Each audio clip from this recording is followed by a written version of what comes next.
इन्हीं का प्रश्न है, यही हुआ कि किसी से प्रेम किया, उसने किसी और से कर लिया, हाँ। अब बदले लेने की भावना और ही अंदर से जल रहा हूँ, और नहीं एक ऐसा स्थिति आ गई है कि नहीं नहीं, मतलब बाहर निकलना मुश्किल हो रहा बदला तो बिल्कुल बिल्कुल गलत मार्ग है, बिल्कुल गलत मार्ग है। चुपचाप सह जाओ और अपनी गलती मानो, अपनी गलती मानो कि हम बिना पहचान किए, बिना परिचय किए इस तरह से तमाशा देख डाला। नहीं तो किसी से प्यार करने के पहले कुछ दिन तटस्थ भूमिका निभाओ, देखो व्यक्ति का स्वभाव क्या है। केवल वो तुम्हारा शोषण करना चाहता है कि प्यार करता है? वो जो तुरंत हमारे आकर्षण में आकर तुरंत हैवी प्यार दिखाने लगे, समझ लो ये व्यक्ति प्यार नहीं कर रहा, ये केवल वासना का भूत है, अपने भूत मिटाना चाहता है, चाहे लड़की हो चाहे लड़का हो। हम प्यार करने के लिए कभी मना नहीं करते, लेकिन किसी एक को चयन करो और आजीवन निर्वाह करो, तब तो तुम्हारा प्यार पवित्र और सुरक्षित माना जाएगा। आज कल परसों नरसों, इसे जानते हो क्या कहते हैं? व्यभिचार। जो कई पुरुषों से संबंध रखे उसे क्या कहते थे हमारे समाज में? जो कई स्त्रियों से, वो क्या संबंध? आज इसे खिलवाड़ समझा जाता है। इसीलिए हमारे बच्चे और बच्चियों की बड़ी बौद्धिक स्तर की हानि हो रही। तो हमें लगता है कि आज हमारी जो समाज है, गर्लफ्रेंड बॉयफ्रेंड गंदे आचरणों की तरफ बढ़ रहे।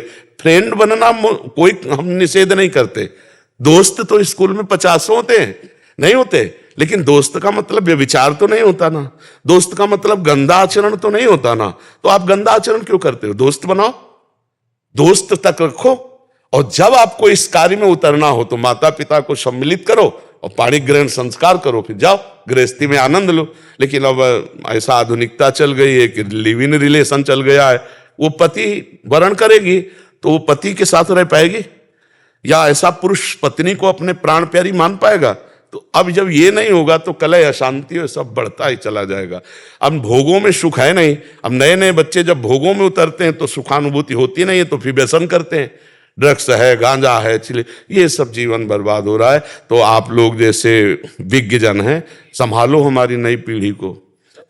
महाराज जी, ये भी बहुत बड़ा कारण हो जाता है कि फिर शरीर को नष्ट करने का, कि अभी रहा नहीं गया, मानसिक तनाव से बाहर नहीं आ पाए, फिर एक बहुत नहीं, हम समझ रहे हैं, हम उसमें घुस के समझ रहे हैं। जैसे बच्चे बात करते हैं ना, तो इनके हम दिमाग में घुसते हैं, इनके दिल से दिल मिलाते हैं, तब छरछरा उठता है कि यार इसकी स्थिति क्या होगी, क्या हो। अब एक कोमल हृदय, मतलब सरल हृदय, चाहे लड़की को चाहे लड़के को, अब नई अवस्था है, अब उन्होंने दे दिया, अब वो तो जी जान से प्यार करता, वो देख रहा उसके साथ हंस रही, उसके साथ बात कर रही, अब वो कह रहा है तुम उसके साथ क्यों बात कर रहे, तो क्या तुमने हमें खरीद लिया है क्या?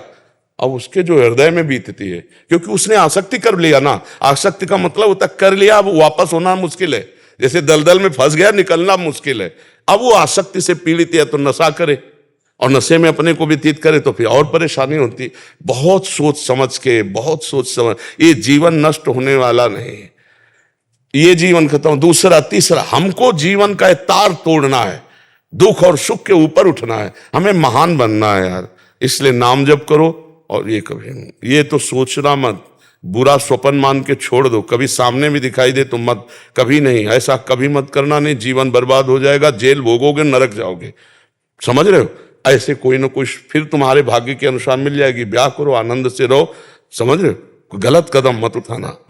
ऐसा होता है इसीलिए जब बच्चे बड़े की बात नहीं मानते। हाँ बिल्कुल, माता पिता का अनुशासन बच्चों को मानना ही चाहिए, मानना ही चाहिए। तो सर ये है कि मैं जिस ऑफिस में हूँ उसी ऑफिस में वो भी हैं। अब ये हो गया है कि मैंने घर पे बात कर ली थी, उसके बाद अब उन्होंने बदल, बहुत कृपा हो गई बच्चा, नहीं ब्याह होने के बाद बदल जाती तो फिर क्या होता? बहुत कृपा हो गई। इस पे प्रसन्न रहो कि बुरा संग होने के पहले हम बच गए। भगवान की कृपा मनाओ ना, और उसको प्रणाम करो कि आपने असली रूप बलिया पहले दिखा दिया, बाद में दिखाती तो हम किसी काम के नहीं रह जाते। इसलिए उसी ऑफिस में जाना पड़ता है। कोई फर्क नहीं पड़ा।